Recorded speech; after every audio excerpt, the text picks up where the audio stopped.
Yeah, to check out more episodes of the Rap Radar podcast, what they got to do, B-Dot? It's easy. Sign up at TIDAL.com/on-air for your 3-month complimentary membership. Yo, man, you'll get access to over 48 million songs, tons of videos, exclusive concert live streams, and so much more, man. Yep. What's the address again, B-Dot? TIDAL.com/on-air. Yeah, Rap Radar podcast, Elliot Wilson. It's B-Dot. B-Dot, what's up, baby? Feeling great. This feels real New York right now, man. Man, this is my childhood right here at the table, man. I'm loving it. Come on, don't make us sound so old, B-Dot. I grew up on you guys, man. See, every time Fab does that, I saw the D's in the mirror, they try to OG him right out the gate, man. You don't like that, right, Fab? Nah, it's part of the recipe. You know what I'm saying? It's part of what we did. Like, you know what I mean? You do stuff to later on that you'll be recognized for it. So, you know, I ain't mad at you know, people saying that they, you know, grew up on your music and stuff like that. That's actually an accomplishment as well. I thought it was brilliant when you coined the Young OG thing. I mean, it had been around, but like, when did you come up with that? And did you think it was gonna take off the way it did? Nah, it was kind of like. I love you too, Jada. We're gonna get to you. Yeah. Jadakiss Got Jadakiss in this motherfucker too, baby. Nah, the Young OG thing really was like when you look at like high school and it was like, you know, the seniors and then there's like a junior class and the sophomore class, you know what I'm saying? So the seniors is, you know, let's say if you put it in a highlight of like the J's and the Nas and, you know what I'm saying? I came up in a different, like a class a little bit under them. So, you know, that's where it was like, it's like you're OG, but I'm, you know, just under a class, a younger OG. And, you know, that's where it came from, really. And your birthday's this weekend, too, right? Yeah, my birthday's Saturday, man. I'm turning 40. Wow. Real young. Yeah. I'm scared about what the party and what the outfit's gonna look like. Is it a theme party this year, guys? I mean, I don't want to spoil it, man. You know what I mean? You always credit the Instagram photographers. How many photographers are going to be on this? It's going to be a massive shoot, right? It's going to be amazing. I just like to credit people for good work. You know what I'm saying? You know, sometimes it gets a little tedious, but you know what I mean? That also helped them in some ways. It shows their work. It puts a name to the pick, you know what I'm saying? Where, like, you know, sometimes you need a face to the brand. Of course. So to say, does that. So, you know, I try to just show love in that sense, you know what I'm saying? There's a lot of guys now, and even a lot of photographers, you know what I'm saying? I feel like people just pick up a camera and they just call themselves a photographer now. Where people pick up a mic, be a rapper, man. Yeah. But wait, one more thing with the Young OG thing. When did you feel like that was really the right tone and just to feel like now, because I see you also embrace a lot of new generation in the game in terms of hip hop. Like, what's that transition been like for you? Like, you being a person under the J's and Nas's, and now you really are looked at as an OG to this generation. Yeah, I mean, I always embrace some of the you know, I remember being in the same category where I was just a young guy coming in and, you know, trying to make my way. And it, like I've been describing and telling the story that when I came in, a lot of the OGs were still younger. So they were still in their own, you know, they were 27, 28, 29. They still trying to be the guy. You know what I mean? Hope wouldn't speak to you in the elevator. Yeah, it was something like that. Not to that deep of an extent, but it was, you know, even you had to make your place in the game. You know what I'm saying? There was still a time where they were focused on being the man too. You know what I mean? Jay and Nas were going at it. This one going. You know what I mean? Everybody was, even down to the cliques, the Rough Riders, you know, everybody was trying to be the top dogs in the game. So it wasn't really excited. Just get excited. He's taking it back. It wasn't like they was trying to embrace a lot of the young. Whereas now I feel like they're they're not in the race for. But I feel like you never jumped into the nastiness. Kiss would jump in. Kiss would get into them. No, because he was in the field. I used to get dragged in the fire. That came at the same time, though. I wasn't just. He came a little bit after. He came a little bit after. 98, because I professional. He was on the Clue album. That was kind of like the Clue. What's the name? Kiss got joints with Big, man. Big 97, right? 97. Yeah. So I guess I'm a little bit ahead of my time. This on your consciousness. They got a couple. Don't. I was there while he was my making man Kiss OG-ness. Like, you know what I mean? Life After That CD. I was there for that. Right. The real songs were big, not made up shits. Not make up shits. You say real songs are big, don't make up shits? You know what I mean? This ain't no makeup shit, man. It's Freddie and Jason album that we've been waiting for since. Don't make it seem like it's been a while, man. Kiss. In internet time, a year is so long. So I guess that's what it is. Yeah, isn't that whack though? That is kind of whack. That years is dog years. That is kind of whack that you're giving them the project and everybody's still mad they didn't get it when they thought they were supposed to get it, right? But they still won't eat it anyway. It's like when your food come cold sometimes, and you be like, damn, man, you just pop it in the microwave and still eat it. You know what I mean? So, you know, we took our time. You know what I mean? We live in a microwave. We've been saying this all day. We live in a microwave era, and everybody wants everything like this. And you know, even we were kind of not paying attention to where when you say something, people is waiting for it like this as soon as you say it. Right. And we kind of thought we was putting it out there to start the energy up. You know what I mean? Yeah. And, you know, before, you know, that was the way of doing things and building the anticipation or building.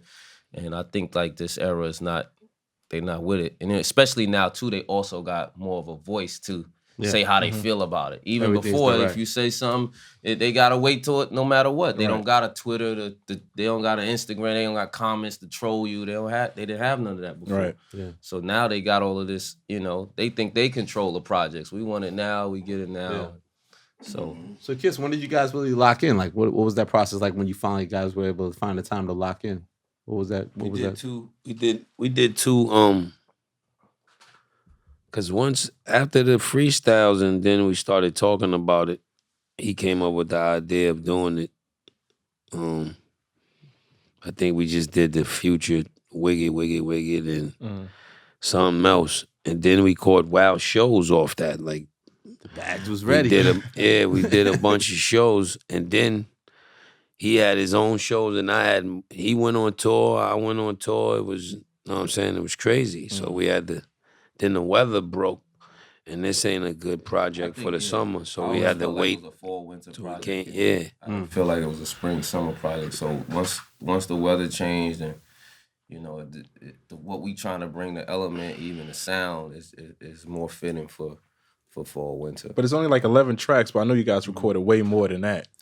Oh, not really. Really? Okay. We when we first sat out, this is another thing. There was two different transitions and when we was recording. When we first started too, we was I was looking to make this like one of them projects where I wanted to like almost a dream project. So I was looking at like let's get the producers by name. Let's call up Just Blaze. Let's call up, you know, even guys that we worked with, Alchemist or Harry Fraud or this, that, and the third. And just so that people would even see on the track list and you would see Fab, Kiss, Just Blaze. Oh, I gotta hear this. I gotta, you know what I mean? Yeah. So, but it wasn't La La Land. Yeah, movie. It wasn't working that way. All the producers wasn't ready. They wasn't in their bag. Different things was. You know, we got with a couple guys too, but it just well, Swizz stepped up. There's a lot of Swizz in there. Swizz got a record. Got something. He got a sound that don't even sound like Swizz. Right. I'm like, wow, okay. Was that? I just think Swizz is able to do that. You know, Swizz is also a student. And he also travels. He, you know, he's got his hands in into many things. So he always is able to recreate and redefine what Swizz is. You know what I'm saying? And I think he does that musically too. So and I thought I really wanted Swizz a part of it because of his relationship with both for both of me and Kiss. What was it like working on this one, Kiss? He did the theme music, flipped the Marvin Gaye joint on there, right? Yeah, Swizz is spontaneous. He always got something for any. He's like a chameleon. He's with anything. You know what I mean? And he wasn't gonna let this go out without getting on there. You gotta get his talk on there, right? You get that talk on there too. You know what I mean? So that's what that was about. Kiss had to put an OG call in too. He, you know, Swizz is all over the place too. Yeah. So you know, he's getting degrees and stuff. He's about to graduate right now. Like, right? You gotta catch Swizz. You gotta catch him in Swizzy modes. So once we got him in mode, Spitz was like, yo, I got this song that I did. See if you could call him and tell him to send it. Like I was doing it for him, but tell him send it over. Even thematically, when I was listening to the project, it sounds like you guys, I thought initially it was going to be like a horrorcore kind of project. You know what I mean? But you guys like have a song like Principle. Grave Diggers. Yeah. I don't think that would have been, in a different time, that could have would have been in about, that but time. I don't think, When it was I the don't grave think now like people Flatliners. would even Yeah, got all it. that. You know what I'm saying? I think we used the theme of it just to, just to bring something around it. You know what I'm saying? I think in any collab project, there's some kind of element of just more than just the two artists involved. a you know theme what I'm saying? involved. It was theme, right. So even like with Jay and Kanye's Watch the Throne, you know what I'm saying? It was a lot, you know what I'm saying? Even when they went out on tour, they had a certain feel and aesthetic for the shows and stuff like that. So it was the same thing there. We got to have the Freddie and Jason theme. And you stuck with that even though legally you had problems with all the Freddie Jason stuff. But why does it still feel like that was the right angle to still just... I mean, we had already campaigned it pretty much for a year. You know what I'm saying? It was... we just had to figure a way to make it work. I know the movie thing is a little shaky now. I didn't know how bad it was until we went in to try to, get certain things. Because I remember back in the days, movies used to always be on, you know what I mean, on projects. All the Wu-Tang shits used to have Kung Fu movies in it. And I don't know if they cleared them Kung Fu movies and all of that. Or who do you clear a Kung Fu movie with? Like, you know what I'm saying? So shit was just happening. And, we just went through whatever we had to go through and we was able to get it done. But was it fun playing with the horror theme? Because I know Kiss, you're doing a lot of kills and all that. Like a lot of Camp Crystal Lake and a lot. Yeah. I'm Jason. I'm born Jason, so it always is just natural for me. You know what I mean? I always got teased. That became a new ad-lib. The kill. Yeah. Oh, you would get teased off the joint? I mean, I always had in all my classes since kindergarten, it was always like 3 or 4 Jasons in it. So then, I start picking their choices. Gotcha.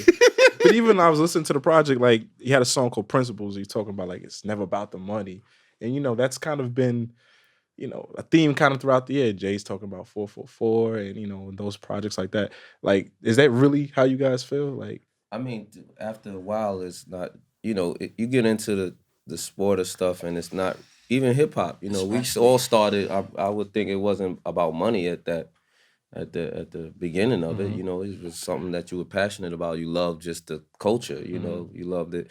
And money comes into play when you becomes a professional, becomes business. And, but that song in Principles is stated where everything has principles. And, money is usually not the main ingredient to the principle. Principles is the things that don't have anything to do with money. It's the things that you raise your kids on, the things that you see. You need no matter what. Right. If you're rich or poor, you gotta follow these certain guidelines in life anyway.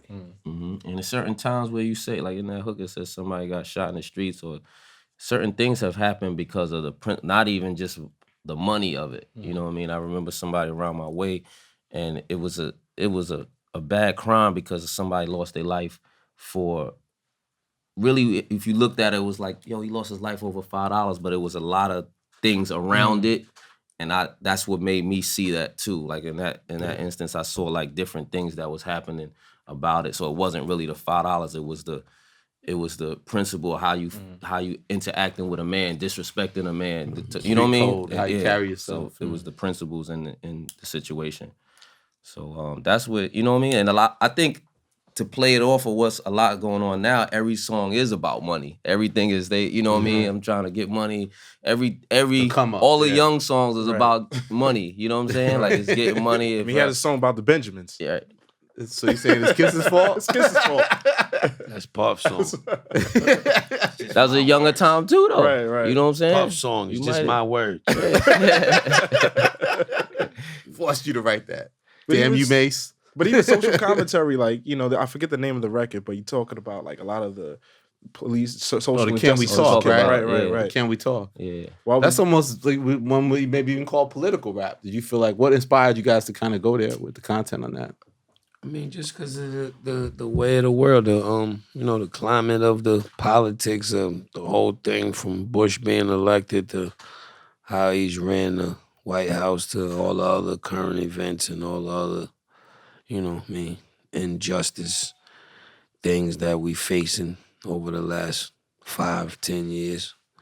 And we knew everybody wouldn't expect one of them kind of joints. Right. So it's always good to throw a left hook anytime you're throwing a flurry. Right. When I came to Kisser too about it, I was like, you know, the original one was Tevin Campbell, Can We Talk? But I think it was, you know, it was like a relationship. She plays with it at the end a you know little bit, what I mean? but yeah, but not fully. But I thought going away from that, like but I don't think that project is to make a girl record out of it. Let's take that sample and can we talk about something that's really like, you know, a topic of discussion right now that's kind of like a rough conversation that people have trouble really addressing it in the right way, but it still need to be talked about. You know what I'm saying? So that's what, you know, was kind of the moral behind it too, was having that discussion, having that talk. Does it ever bother you, like, you know, in this current state of rap, when a current event happens on social media, people expect you to rap about it, Fab? Oh, nah, that's another thing that kind of came with, you know what I'm saying? Like freestyling, like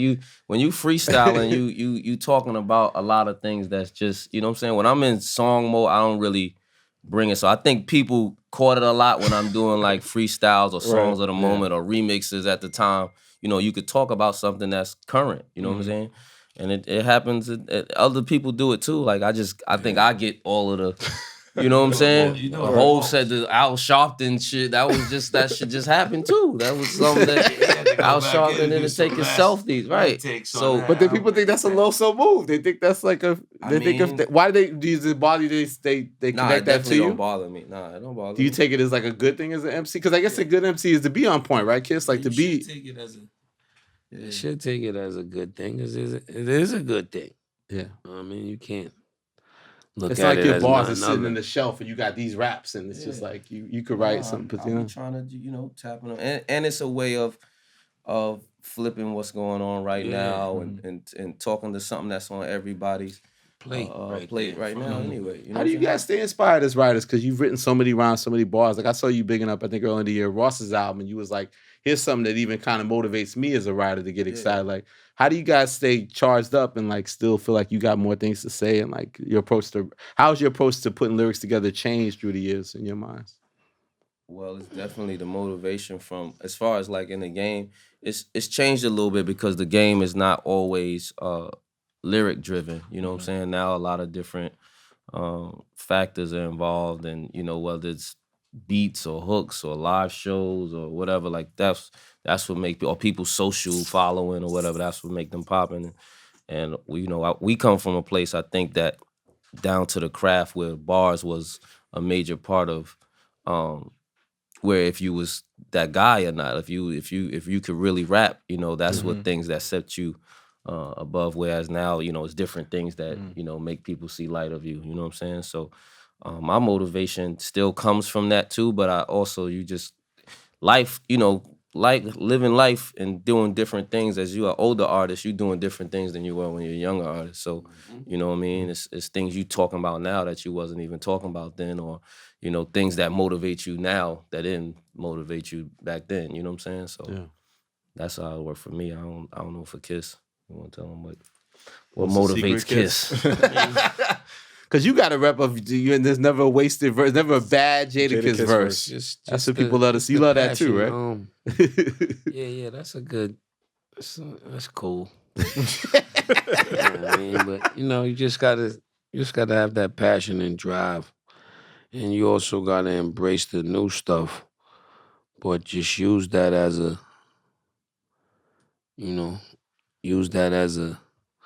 meter or a gauge to what you want to do and where you want to be and where you at with it. You know what I mean? Never put yourself in a bubble. Always stay fresh and see what's going on out there. That'll give you legs. Was there any competition, like when you heard his verse on the project, and you know, Fab, when you heard Kiss's verse, like, you know, you had to outdo each other? We ain't really see a lot of dudes do songs and they do stuff, and it's a lot of underhanded, funny money business with it. But man, for the most part, if I laid something first, I have no problem sending it, and vice versa. Okay, you know what I mean. It so honest system. It wasn't. We wasn't. That's competing with each other. Like who murdered who type. Yeah. Because that wasn't even how you, like, you know, like Ether obviously changed that because of the, you know, the magnitude of what Nas and Jay's battle was. But like that's not your goal when you make records with people, right? Like you're not trying to outshine a person. You're really trying to make the best song. There's certain times where you have, you know, you on your shit and you want to get, but you always want to be the best you.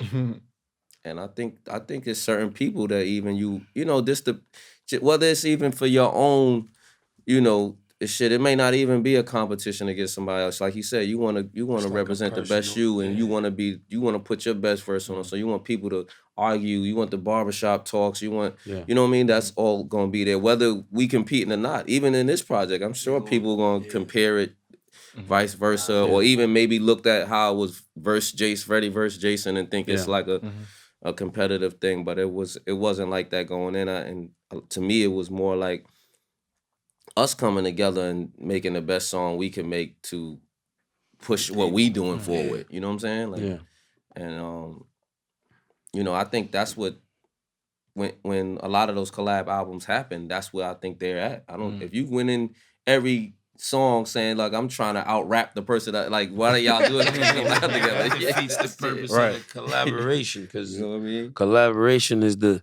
give the world the combination of the two. What you bring to the table together collectively and give it to them. Like, you know what I mean? Fab, what do you think about the success of the Summertime Shootout series, man? It seems like, first off, it doesn't even drop in the summer. A lot of merch out there. People getting tattoos. It never was really about the summer. I think people just took it to because it was called Summertime Shootout, but it really was about the feeling of the summer or the feel of this time. You know what I'm saying? So it wasn't really like had to drop in the summer to describe summer or whatever. It was just music that gave you that feeling and told that story.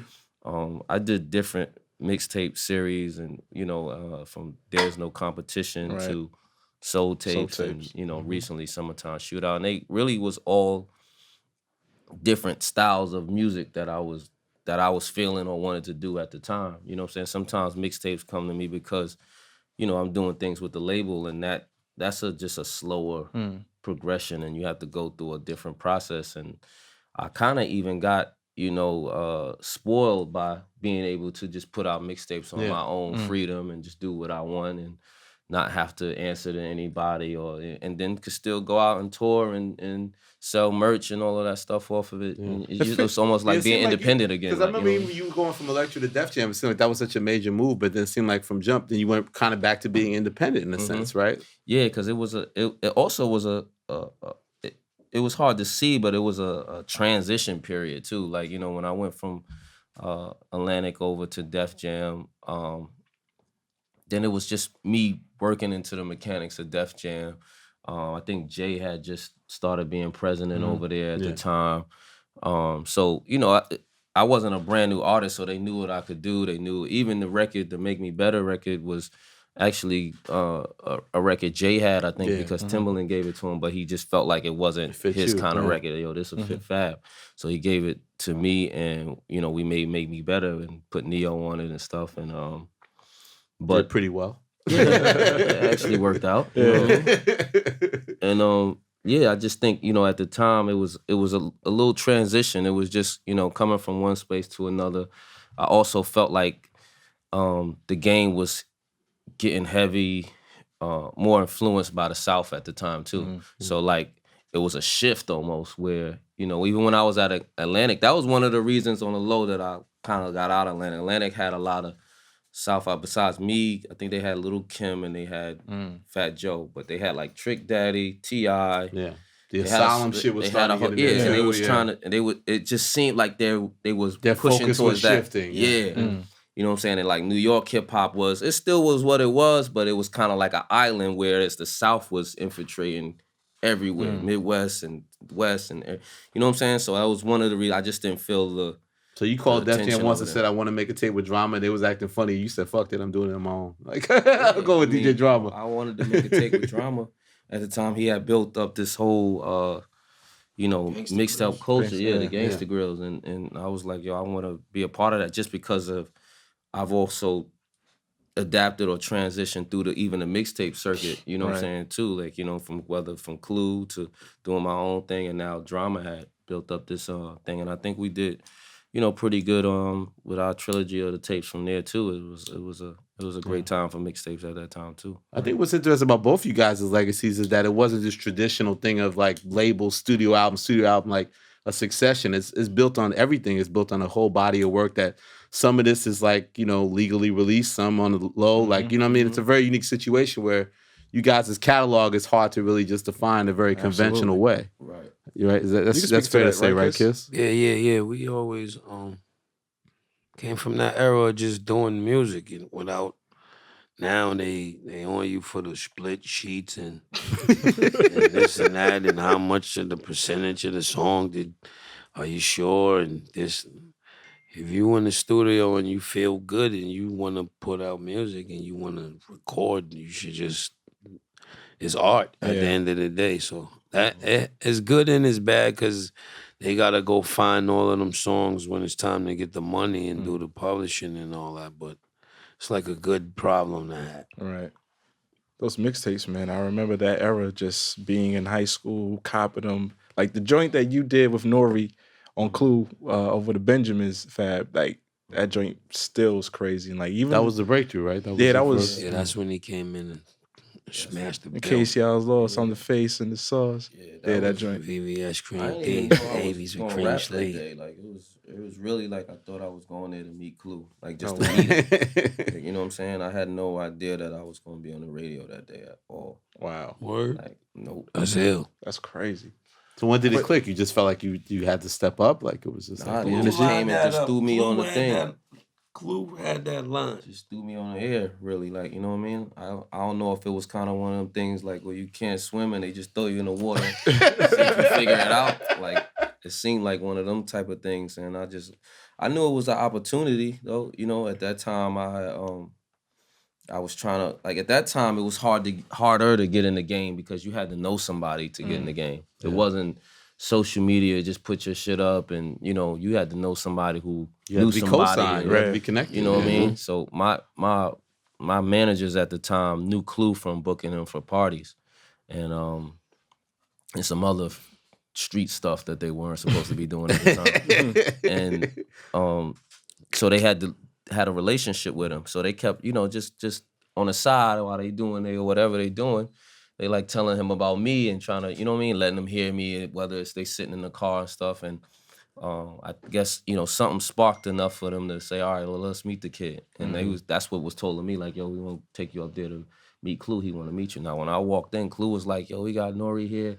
And we got my boy Fabolous who's going to come up and spit after the commercial break. I'm like, all right. You know what I'm saying? I'm like, all right. So it came back from And this is Nori break. at his height. Yeah. Nori killed that Nori shit too. is scorching right at that point. Yeah. Like Nori was maybe like the hottest, if not the hottest in the game, the hottest in New York at that time. Like he was really scorching at that time on a solo tip after the CNN, you know what I'm saying, run. So it was like, I was happy to be there, but then it was like I got this opportunity, and I'm like, all right, well, I could step up to the plate, or I could, fumble the ball and never be heard of again. So how did you feel after you got your rounds off? And what was After the I energy felt like good, that? I didn't know what it was gonna lead to though, but I just felt like, I gave it my all. I came up there, Murdered did it. I remember whenever the Locks was in the car somewhere, going somewhere, and we heard that. Oh, We was wow. like, yo, this is crazy. Who is this kid? He murdered it. Did that lead to the professional afterwards? Yeah, me and Clue, when we left, I think, Clue was impressed because I don't think he knew what was going to come of it either. And he just kept in contact and, he was talking about doing stuff. And, he had the Clue tapes. The Clue tapes were huge and influential within the streets. Like, the Locks at that point had been starting Clues and killing Clues, the freestyle, the whole... man, shouldn't have to say no homo. You know what I mean? That was a little bit after. That was a little That's bit one of after. my favorites, though. I like that one, man. I can't get that one off me. That's a little bit after. Because I remember when Fab had the hood in a frenzy when he said it was on the Keeping the Gangster remix when you said I travel with a semi like Eddie and coming to America. That shit had niggas in a dizzy for a week. Then Kiss had that line that I tweeted about this recently. I said, yo, when Kiss said I'm gonna get bucks like Milwaukee because like Sam I could sell, that changed the game. Yeah. And some niggas disputed me, but that I'd never heard that shit before in my life. So Yeah, man. That's what that's the era we come from, where lines and, you know, that's what it was about. It was really about, like, you know, people walking away and say, yo, did you hear what he said? Like, you know what I mean? Yeah. I don't even know if that's still a thing like now. Like, I don't know if people really be like, yo, did you hear that shit he just said? Like, that's really crazy. They saying, what the hell did he say? Yeah, now they really... What did he say? But is that some of your favorite bars? Like when you think of that era, like you guys just the times when you do course, radio or that- mixtapes, like that- are there lines that come out in your mind that you guys think of, like, wow, that was a key line for me, like on a That's a mixtape lot or of the freestyle or I listen to nothing but old music. Mm-hmm. I mean, Me you know, too. all that Even on that, era. what we just was talking about, that motivation, that'll get you. That's where you get. Sometimes you where gotta go back. Gotta and go forth. listen back. to It have yourself. make you No, get or in. even when anybody. you ready to go in the Any- studio, you gotta go back and listen to that music to put you in that. oh, so you might listen to the classic from each other and get motivated. Yeah, I type vibe. definitely. I got some fabs in my phone that he probably don't listen to no more. That when I'm with, you know, when I'm in that zone, Right. I throw them on. And vice versa. You know what I'm saying? Right. You know, I like the slogan "Still Sharp and Still," because when you keep people around you that, you know, are about your work, even if you're just working on something, if you with somebody and y'all both could work and you see how motivated they are working, it motivates you to work. Yeah. You know what I'm saying? Yeah. And that's in any field. You know what I'm saying? The cameramen, they you know what I'm saying? Like it keeps you on your toes when you're around somebody who don't, you know, it could rub off on you. You a product of your environment. But you know what I'm Fab, saying? I want to speak to this a little bit because you said you went on Clue for the first time, and you know it was your first, I guess, big break, and it's a freestyle. How did the process of songwriting come about? Was that always something that was in your arsenal, or did you have to develop that over time? I think it came. You can speak to that too, over Kiss. time. Okay. Cause I think we naturally spitters. I'm trying to So- just say the most incredible Right. bars you can say. You ain't thinking Stand about out what line, was yeah. on. You ain't Be like, thinking oh, nothing. he said that. Especially coming from it. You know what I'm Yeah, saying? Because yeah. even when you writing rhymes when you first start, and you just writing without no format either. You just Yeah. trying to come up with Yeah, just with what's the hard most lines and craziest- dope. It's dope Get it shit to going. say. It's not really about, all right, let's stop here after 16, get a hook. And you're not thinking about that. So, you know, it was a transition from I had just going through that Clue tape run. That was my run to build up anticipation. But after it, then I had to start figuring out how to make songs. I saw a lot of song structure too between Clue making his album, me going on a couple tours and just seeing how songs react to Backstage tour. Hard Knock Hard Life Knock Life, tour. yeah. That was a influential time to me because it let me see stuff for real, like actually see it, not just The like stars hear of that it. era in Yeah, one place, seeing right? the stars of that era, seeing people want to come up. I seen like Ja and his come up during that time. You know, the guys like Memphis Bleaks and all of those. Beanie, You know, yeah, even you know, from lower tier to higher tier. You know, I got to see it. Like, you know what I'm saying? Not even speak on it because I was just really observing and just, you know, for the most part, Low. just there, just you know what I mean, being a fly on the wall. I wasn't on those shows. Clue was really just the DJ at the show, so he really didn't have that much A lot of leverage. passes. Yeah, what's the name? Yo, the passes game was crazy. And what girls was doing for passes was even crazier. Like that's what I got to even see that for the first time. You know what I'm saying? Like, The real groupie era, right? yeah, that's when groupie was really being a groupie. But Like, during your breakout moment, because even though you weren't a professional, you had the song that's the way with Mace and Foxy. People compared you to Mace still. Like, how much of a issue was that when you were coming out? I think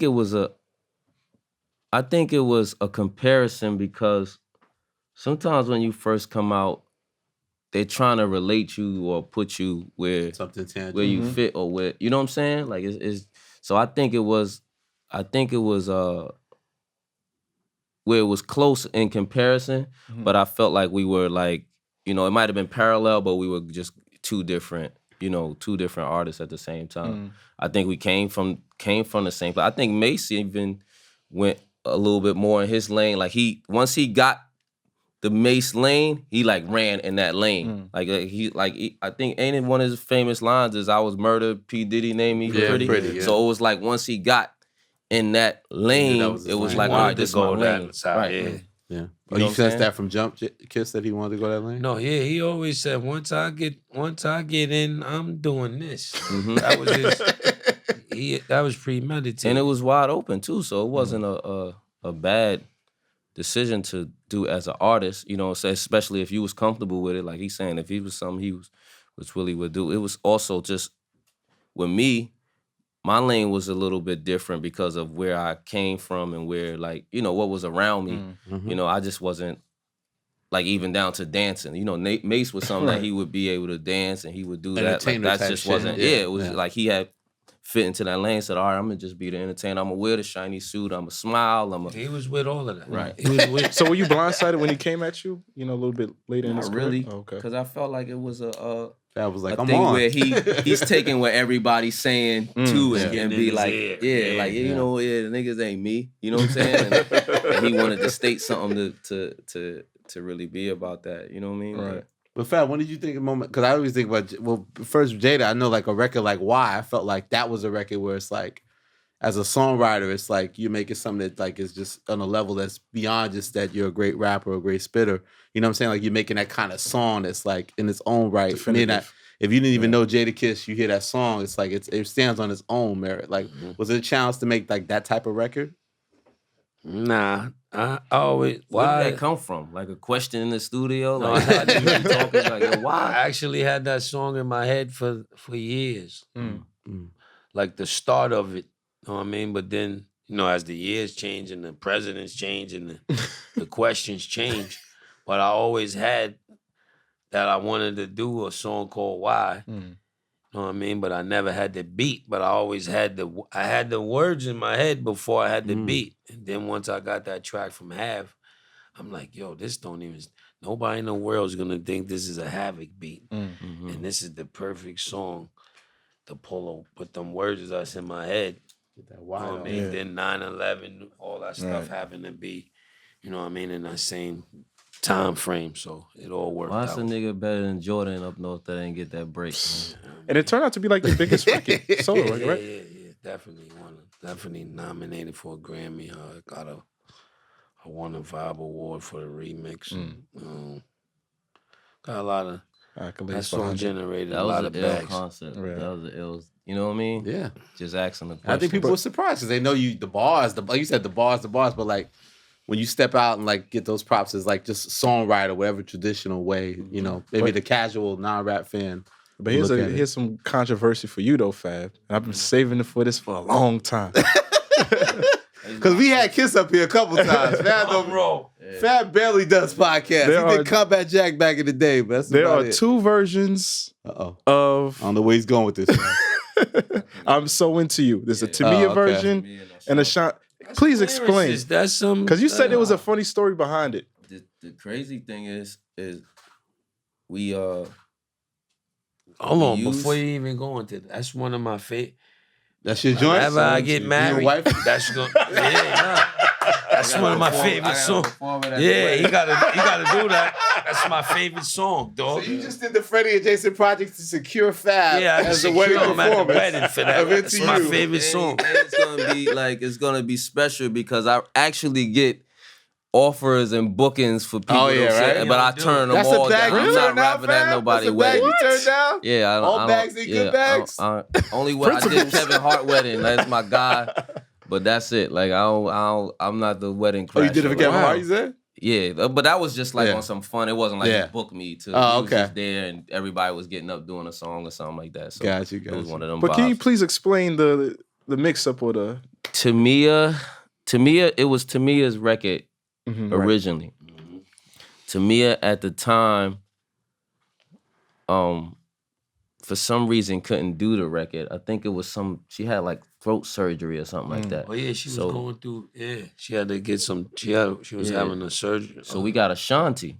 So Ashanti did the song. Young Ashanti. Then when we was going to do the video, we couldn't get Ashanti for the video. It was taking. I think Irv might have been pulling some funny moves back then. Now that I think about it, like. Shit. This is why I don't like doing these podcasts, because you start thinking of these old stories and they start getting tight. He'll be like, yo, Fab flipped on me yesterday. He remembers some shit. Because asked him. I think Irv did some funny business. I gotta ask Irv what happened about that. Irv and Ashanti. I'm gonna call Fab both of them up. Gotti will say he was on 4 ecstasy pills, and that's why he did it. He probably was. Yeah, Murder Inc. was living a life at that time, right? And Ashanti was busy and popping too, so it was, you know what I mean? But so we ended up using Tamia again for the video. We brought her back out for the video, and we didn't ever get Ashanti to do the video. So it was always a weird situation. Is it Ashanti? It's two versions. It's two versions. It's Tamia, because I guess for Tamia, she wasn't gonna sing Ashanti's version, right? So she had to go back and do it, and then we used her version for the video. So that's how it became a mix up of a Tamia or Ashanti version. And Ashanti version 2 got a lot of play because that was what 02, 03. She was hot. It's like, Ashanti's on this too. It was like a back and forth. Some radio stations was playing Tamia once, someone was playing Ashanti's. It was just out you there, saying, man. Like, but I'm gonna get down to Irv, man. We gotta talk. Politics definitely Irv affect Gotti. things like that. You know what I mean? In this business, no matter what you think, right is right and wrong is wrong. There's some people that could get on the phone and refrigerators. Iron things out and wrinkle things more. Yo, let me bring some now. So we bring out an old story. So me and Elliot, right? Okay. Me and Elliot go back.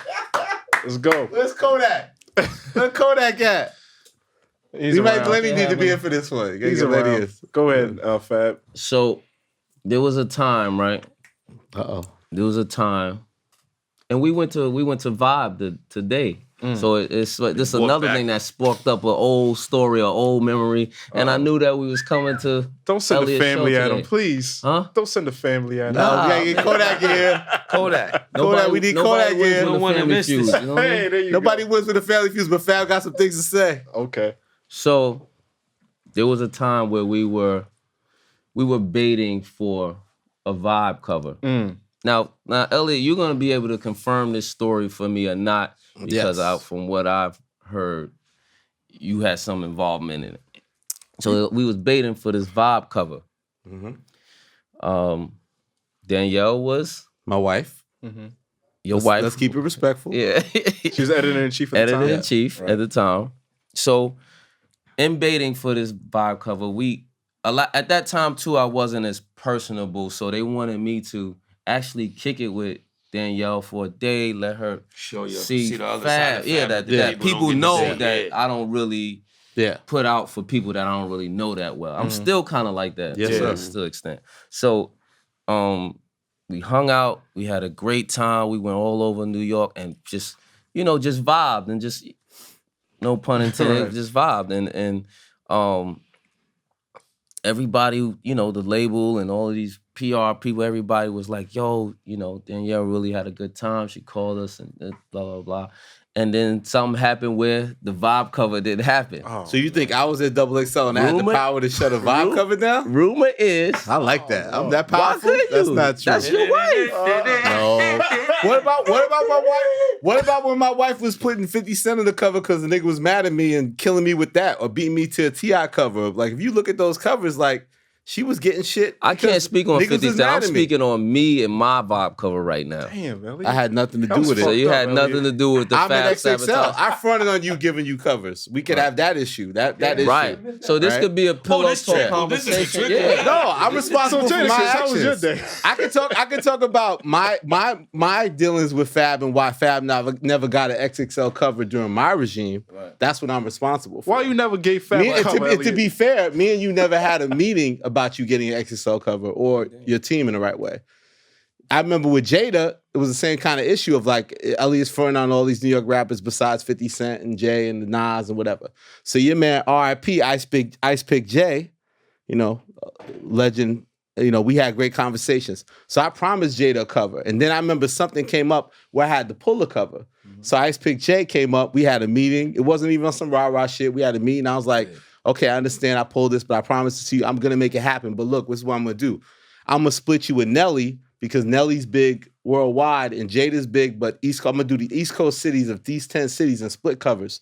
But what happened with covers with you was that you would go then do the source cover. If I didn't have the right answer for you, you would go do the source cover. So my whole thing is that I was in a position where I couldn't ever make your covers happen. I'm only in charge of what my situation is. I'm not in charge of what happened with Vibe. I never had that type of power. So I'm married. Y'all never had a lay up in the bed, pillow, talk about covers and Fab particularly. How would I do that? So here's the thing. I'm not saying that you did it or not. I'm just asking because that's what was brought back to me. They came back to me and was like, Elliot spoiled your cover. Damn. Based on I'm married. His personal feeling. I'm married. Based on his personal feeling. I don't know what happens in their household or in that bedroom or whatever like that, but it was told to me that Elliot's personal feel. Like, let's say your wife comes to you at night and be like, yo, I'm thinking about putting Fab on this Vibe cover. Y'all never have y'all ever had conversation about that? We competed, Fab. I had to beat her. She beat me sometimes. 50 people that got mad at me, 50 went with Robert De Niro and did a cover. Fuck Elliot. T.I. did a cover against me. They did covers against me. We competed. We have staffs. We got to put numbers up. I ain't talking about and that's 50. what it is. I'm talking about me.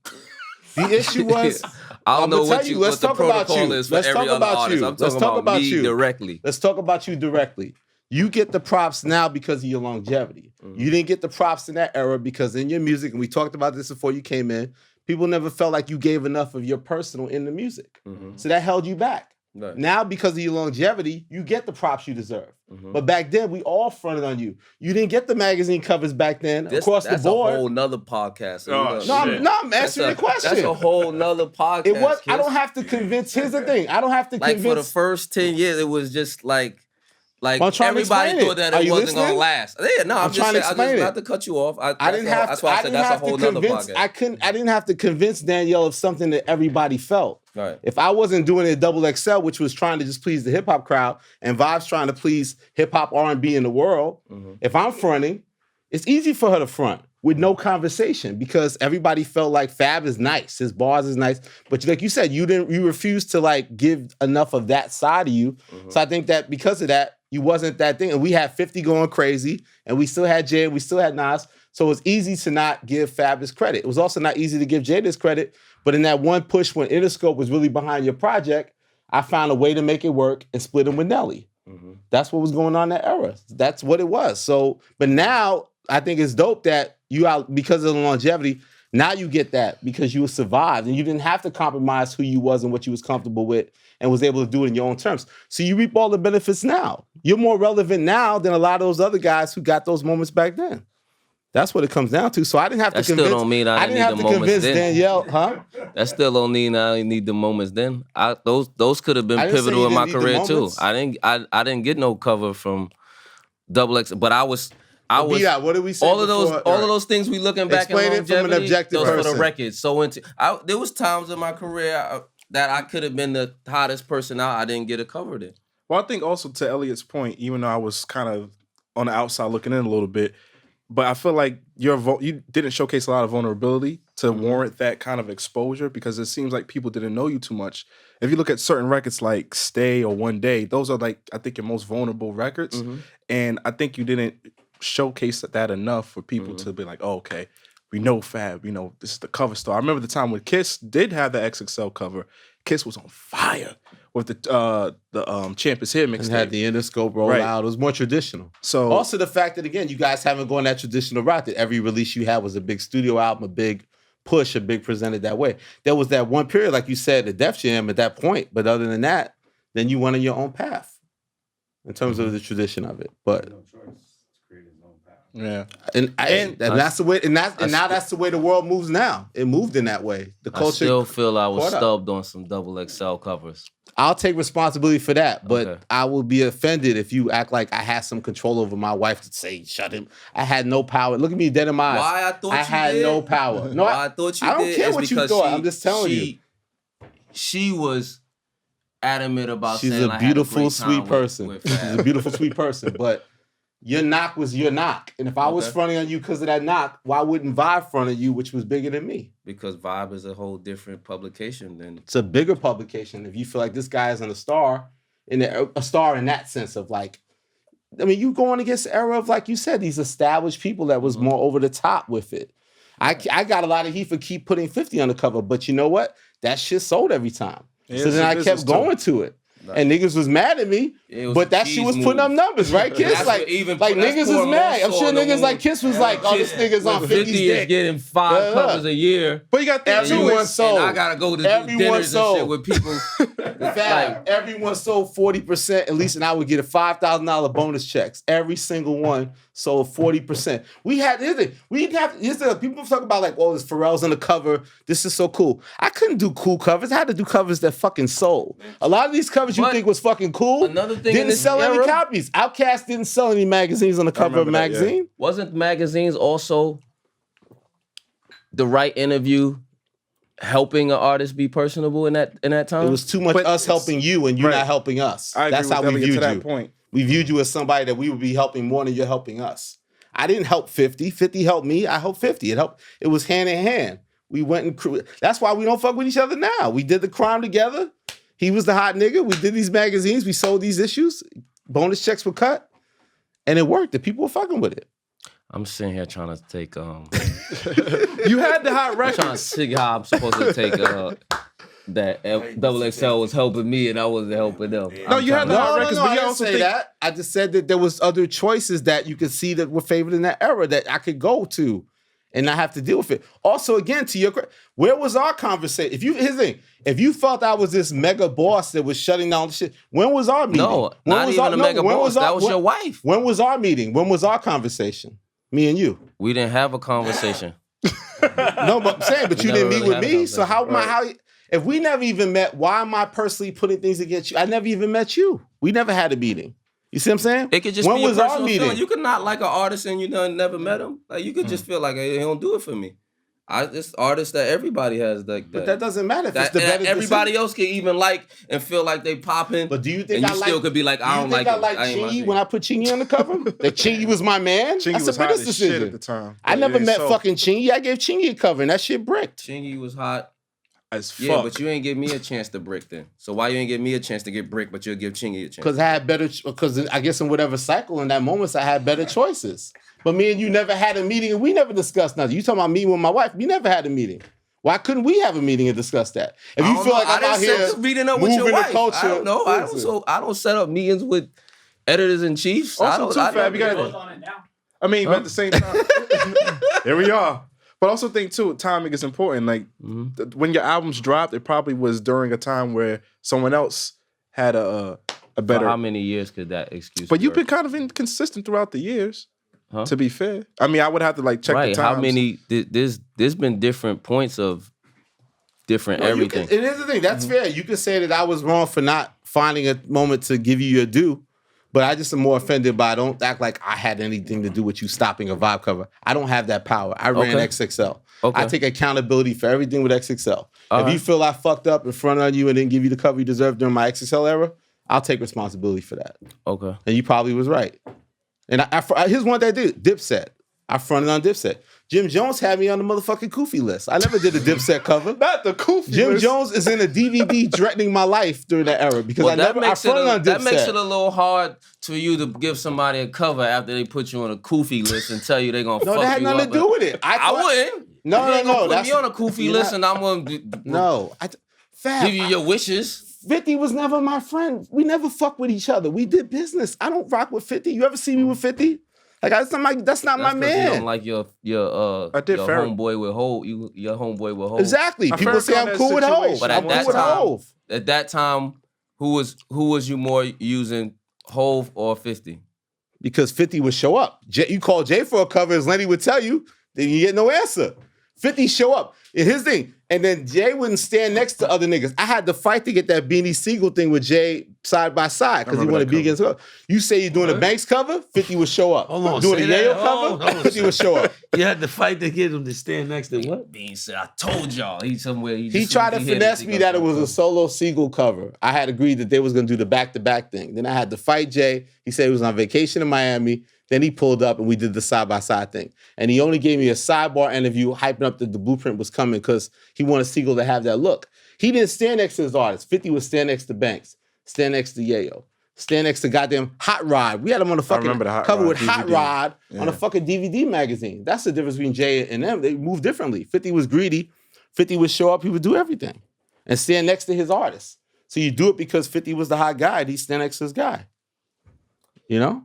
I take responsibility. Like, again, it was a mistake probably not to give Fab a cover. It was a mistake to not give Jay the looks. It was a mistake to not give Dipset. Dipset never got no covers. And before I got in the Kufi list or after that, they never got one.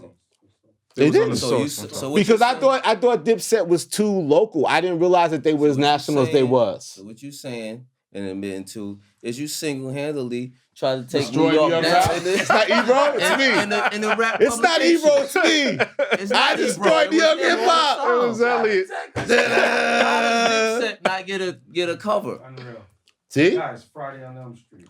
Yeah. How does Jadakiss not get a cover? Jadakiss got a cover. It was split with Nelly, who was sizzling hot at the time. Jada was probably like, fuck that. Why am I splitting the cover with Nelly? That was 2004. Right, Kiss? Facts. Right? Facts. But the champ was here, was on So fire. if I was favoring 50 and favoring Jada, every other New York rapper was like, fuck Elliot. So you wasn't alone. Like, I get it. I would take responsibility for that. Here's what I want to know who takes responsibility for. The bandana napkin. Because y'all both did it. I got it from the hood. The paper towel. The paper towel. Yeah, because you had it in the Knock Yourself Out video. Yeah, I had it on one of my album covers. Yeah. Right, the first one. So was it you first, then, Kiss? He probably did do it first because I think his stuff came out. I'm older first. than You get seniority. Told you it was a senior class, a junior class, right? And you know I was kind of like a freshman when they were already at least sophomore or juniors. Right. Jack, can we talk about influences? I saw like you showed a lot of love to Prodigy in his passing. Like besides performing the VH1 honors, like even on IG, like talk up a little bit about like.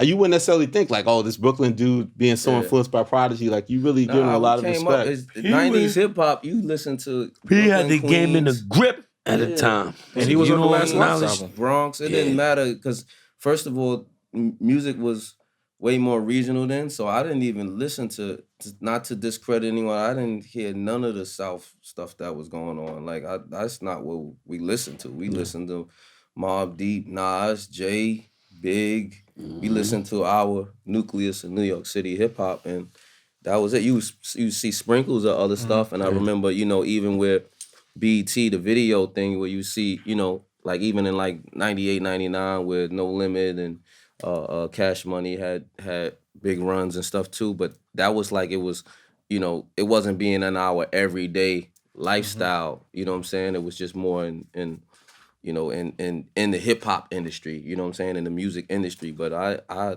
that's where I came from with Mobb Deep. I grew up listening to Mobb Deep. Yeah. You know, I would take the train to school and listen to Mobb Deep every day, listen to the Infamous album and listen to just all of the shit that they was doing through their career as a group also was strong because that was a time where groups flourished as well. You know what I'm saying? And they played off of each other. And it was a time that, you know, Mobb Deep was the hardest niggas in the world to me. Like, it was like, P said, rock you in your face, stab your brain with your nose bone. Right. I'm like, holy shit. Like, what? Like, so, you know, I grew up on for that. So I had a lot of admiration. One of the last times I saw P too, I took my son to see Hamilton, and at the end of it, I seen, you know, P in the crowd, and it's like, what's up? You know what I'm saying? It was different to see P not dressed like you know, like Mobb P. You know what I'm saying? It was like he was like in a fedora and like, you know what I mean, Casual. different. You know what I mean? So, and while I was there, and I'm introducing my son to the cast and stuff. He wanted to meet the cast, and then P was there, and they was like, "Yo," they was trying to just get everybody out, the rest of the people out of the theater, and I'm like, "Nah, P gotta, y'all don't know who this is. This is P." Like, you know what I'm saying? Every person, sometimes you have to, you know what I mean? Like y'all, like we have our heroes, even if it ain't y'all. They looking at me like I'm, you know what I mean? And I'm like, nah, this is Prodigy from Mobb Deep, man. He gets to come, and he brought his son. He was with his son as well. Let's get them and, right. Let his son meet the cast and took pictures and everything as well. You know what I'm saying? And, he was always a solid dude as far as, my interaction with him. I never, even when I did, performances, I would reach out to Pete and have about coming out to, I think I did Summer Jam, and they was with it. You know what I mean? They always said we always supported what you do. Even when I freestyled over their joint, they like, yo, man, you kill it every time. So they always show a lot of love, you know what I mean? And one of my regrets in hip hop, man, is like I wanted to see all of the groups that I grew up listening to, whether it was like Raekwon and Ghost. I went to their show and just was like as a fan, not even as a, like I wanted to just see the show and see them in their environment, because it's they fans who gonna rap their words word for word. And you know what I'm saying? So I wanted to go to the Mob one. I looked up, because when P died, he was on tour. You know what I'm saying? So I looked up, they coming to Newark. I'm like, yo, I'm going to the Newark. And he passed, and I was like, damn. Like, you know what I'm saying? So it was like, it's even pushed me forward to make sure I, see any other, if I looking around and see niggas on tour, I want to go and just check it out. Like, you know what I'm saying? Like, these is people like you grew up listening to, like you fans of their music and stuff too. So, you know what I mean? I encourage other people to do the same. You know what I'm saying? You never know when something like that is going to happen. Right. No, you stepped up. And Kiss, you had him on the last, the Mobb Deep on the last Locks album too. So, did y'all record that together? He was on the last Locks album. Nah, we sent it to him, but before he passed, I seen him at a West Side Gun and Conway show, and he sent me a song that he wanted me to do for his album, and then he passed away the next week. So I'm gonna reach out to Alchemist and see if we can still make it happen, or if I could get that song or something. Another legend I saw you guys with recently was Stevie Wonder backstage at the. Yeah, he was next door to us at the TIDAL X concert. Yeah, he was in the next. There was a little crack in the dressing room. On my snap, I like crack. I heard the harmonica. I said, nah, that ain't Stevie next door with the. So we looked through the little crack, and it was Stevie practicing on the harmonica. I snapped it through the little crack. That exclusive. Yeah, that was an exclusive right there. I still got that. So y'all introduced yourself and was like, yo, did he know who you guys were? Like, probably not. I don't know. Somebody over we sent somebody over to do the formal. We got to meet him. It was. We got to meet him, take a flick. You know what I mean? Right. Made my night. Dope. Yeah. Kiss, man. I tell my moms that my moms might think I really did something. You made it. Yeah. Kiss, are you doing a movie right now? Something? I saw you dressed as a conductor. Yeah, I did a part in a movie. Russell Simmons is behind it, and some other people, some new young cats. Blair Underwood is in it. A couple people. Okay. You know what I mean? When Russell called, you almost you can't tell Russell no. Right. Yeah. You getting the voiceover thing on? Because I know you've been wanting to do that for working on that. I'm closer. You get like a Disney film or? You ain't never gonna see me again when I get a Disney film. You gotta get you an animated squirrel or something. One of them, it's over. What island you gonna be on, Kiss? Where you gonna be? Somewhere. Remote. Somewhere. Ain't gonna be begging bad bitches from Barbados. I'm gonna switch my job to going to get the fruit from where they came from. I just send them to pee, yeah. That's what it's gonna be. Word up. Fab, you mentioned your mom. Like, I noticed too, IG, you tend to be more personal. I know we talked about that before. Like, you talked about differences with your mom, and like even like in terms of like, raising your sons and all that type of stuff. Like, how does that, like, putting that stuff out there, you become more comfortable with that type of stuff, or? Yeah, because I think you become it's like you become a role model even if you ain't sign up for it. You know what I'm saying? And sometimes people need just even in fatherhood.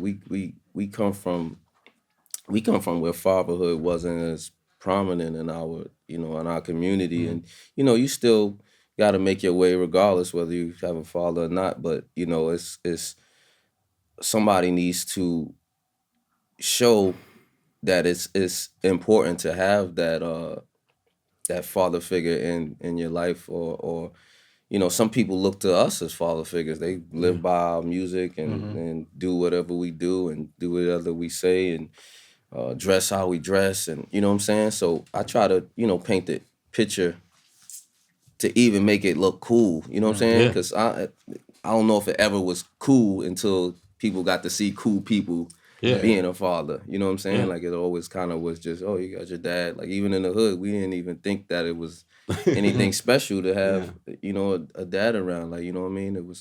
It just is what it is kind of thing. So I just be wanting to paint that image. My mom's is like tough love. So, that's how I grew up with my moms. And it's kind of, I see a lot of your parents, you start to see it when you get older, you start to see some of the things that they taught you and instilled in you too, further on. Like, you know what I mean? And I try to gauge it because I don't want to be too old school in my way and not, it's a different time. Kids are even being raised a different way now, whether it's through the technology and stuff like that. So, at first I was a little funny about my son having an Instagram page because he's 9. And I'm like, I don't want him to, different things about it I don't even want him to have the sense of approval. Like you need people to like your pictures and to make you feel more confident. Right. I want you to be confident.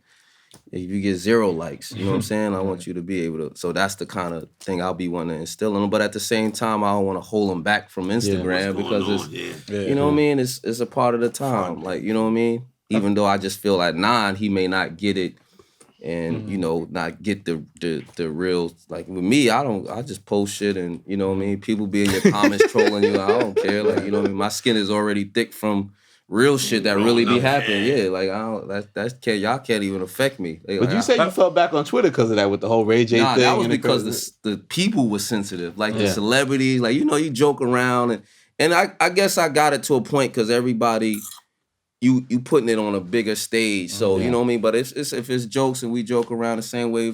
Everybody, me and Kiss somewhere joking around and joking. It's jokes. It's just us vibing out, but.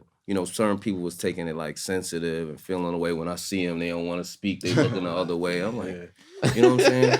Speaking of family though, how have you and Paul Kane, who was your brother, managed to keep things so contained? There's never been like no public fallouts. His brother. Brother? Yeah, like shout out to Paul Kane. But these days people fall out over that's fine. With their partners or with their band member or the drummer, not not with their brothers. People fall out. You be mistaken. You be they surprised. do though. You right. Yeah. But I think that's wink. I just think it's really we have a cool relationship, and overall, does my brother do things sometimes that I don't agree with? Of course, everybody got family members who do certain things, and but you also have to respect that each person is their own person. They are their own man. They are their own woman. But even musically, cool he's never like disagreeing. As long as you don't hit sin. But even musically, like he makes music as well. He's been rapping for a long time, and obviously you've had more success than he has. It's never been like a friction or anything like that. Or I don't think so. Okay. I mean, from my side, no. Okay. I don't know. You have to get him up here and see it. He might spill it out. Yeah, man, I hate this nigga. Like you never know. But I ain't never. I never. He's been even through my whole journey. He's pretty much been close to me. He's been around me. He travels with me when I go on the road. You know what I'm saying? So he also has got to see, even though, he wanted to rap in us to my magnitude or more. And it didn't happen from him, but he still was able to enjoy the life. The benefits of it. You know what I'm saying? Yeah. Right. Yeah. I'm gonna tell a quick story with him though. Sometimes me miss stuff too. Like I'll be trying to one time it was his birthday and I got some floor seats for the Nets game. Mm-hmm. So I'm like, yo, Kane just meet me at the Nets game, but we was going with Hov or something too. Hov was going to be there. Now, my brother is a big Hov fan, but never really got to kick it. Interacted with him any kind of way. Probably never even got a picture or anything. Like, you know what I'm saying? Because even when the time we come from, Hov wasn't. Now you could get a picture. You know what I mean? Hov was in good spirits. You know what I mean? Right. Smile in the picture, everything. It's a different Hov, man. So I tried to set it up, like not even let him know. my brother curved me, didn't come to the game, he didn't show up. I'm like, yo, where you at? He like, yo, I got caught up over. He ain't even know. He was supposed to just meet up with me, and I was going, you know, set the whole surprise up, and see that empty seat on the floor. Yeah, I was tight with him though, because I felt like I had put together something for him, and I was tight with him, and he kind of just. I think he just stayed and smoked in the barbershop or something like that and blew it off. But you know what I mean? It's times that we share all of the times though. You know what I mean? Whether they're the good or the bad times. And I think that's what make you family. But even outside your body, I know it's like even again back to Instagram, I feel like you talk a lot about like loyalty and people kind of, you know, stepping out and like losing friends and like that type of thing. Like it seems like it's something you touch on a lot. Like has that been the hardest part of success? Not lost them in a sense, but things change. Pachangas grow apart. Yeah, and everybody mentally is not prepared for this lifestyle that we live and what we come into contact with. Like, you know what I mean? I come from a place where it was a lot of robbers where I live, like literal robbers. Like that's what they do to a Brevoort? No. Yeah, like that's what Brooklyn. That's what they do for a living. But at the same time, Jack boys. when we cross the road to where we getting money a different way, you have to mentally check there too. Like, you know what? I can't bring you with me if you still, when we go in a room, you looking at how I could. Yeah, look at you know what I mean? Like I can't bring you a puff crib and you like steal something there. Like, you know what I mean? I can't. So it's those transitions too that happen where, you know what I mean? Sometimes we still could be cordial, but we just can't make the same moves, or we can't work together, or you know, whatever however the situation pans out. Right. You know what I'm saying? But it's unfortunate too, because you want to bring. I think everybody, when you first come in, you bringing all your mans, you got your crew, scales down, you got your squad, and then you see over time, it just, you know, you see the true friends stay around and the true people who are down. I saw one of my friends that from the very start of this, and at the Barclays show the other day, and he literally asked me like, "Yo, how do you feel that none of your friends from when we used to hang out in the projects is really still there now?" I said, "Yo, it's really life. It's just really it's the way it went. You know, I never pushed anybody Everybody did away. Some people put the noose around their own neck and jumped off the chair. You know what I'm saying? Like it's just, I gave everybody a chance. We done did everything. We done went all over the world. We done bought everybody chain. Everybody was like dream chasers. It was 30 chains. We done did all of that. To the corner store, I saw them with a big ass SF chain. I was like, all damn. of that was there. We done did everything together. We done rode the cars. We done did all of that together. Yeah. And that still all the time ain't enough. So, you know, sometimes you can't wait till you put yourself in a predicament to see you gotta move different. I went through predicaments that I don't even speak on, don't glorify music. Like I got like shot in 06. Yeah. You know, just different things that you could be your energy. It could be people you're around. It could be things going on. That's another thing too about being with people who doing certain things, because you could end up catching some fade for somebody else. You could catch somebody else's bad intent. You know, the bad intentions could come from somebody else. So it's just really just life, man. Just navigating through this and still staying course to what you do. That's what I did. And everybody else that fell off or fell in place, that's how I let it lay. You know what I'm saying? All right, we'll get Freddie and Jason, man. So we dropping this album finally, what, day after Thanksgiving? Black Friday? Well, so 12 midnight on Thanksgiving night, it'll hit. You know, I think you probably, you'll be full. After you burp this? You burp, man. You like that though, Go Fab. download that. Kill it, man. You know how they kill it, Fab. I love holidays. I'm telling you, the holidays is a great time to receive some music. And you remember back in the days, remember how like the fourth quarter was the music boat. Like that was when you got the big dogs. You know, Def Jam used to do the J, DMX. 12. Rocktober. Yeah, it used to be all of them 12, kind of 7, 12, 14. And that kind of fizzled out a little bit, but I always felt like, yo, during them times, because one, everything slows down as far as, you know, work and, you know what I mean? So people get to really be at home. People traveling, they could listen to the music and they travel. They could listen to it Thanksgiving night when it's, you know, you want to get away from your family after a while, and you want to go up in the room and put your headphones on and and check out a project. So that came to me. That's where the Soul Tapes. Yeah. That ball drop. Man. Christmas. Perfect for New Year's. I love that record. Yeah. Ball drop really, I saved that record too. Like Ball drop really was low key done like in the summertime. Wow. And I was like, nah, this is gonna be a New Year's record. Like this is gonna be, we gotta put this out around the wintertime. You know what I mean? When I went to a New Year's Eve party and played at New Year's at midnight, I was so tight. Oh no, they definitely hit it where I was at. Probably for like the last 2-3 years. It's like a tradition. Yeah, it has to like be. It can be that type of joint. Like you gotta play it. You know what I mean? Oh, yeah. You guys have any plans for the next year about individual projects or anything? You guys have anything mapped out of what you want to go next? No, let's kids go for it. I got a Locks project coming, a full-fledged new one. And I got a mixtape coming after Freddie and Jason too. I learned my lesson. I'm not saying.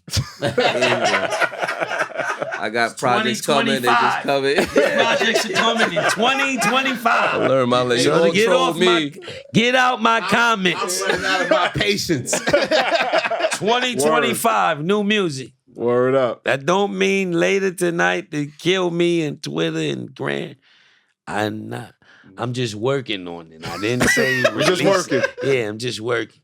Well, we here for it whenever it drops, Kiss. Fab, appreciate you guys coming through, man. Thank you guys. Word up. Shit, man. Thank you guys. Yeah, Freddie Mama, Jason. we made it. Rap Radar Podcast. Podcast. Yeah.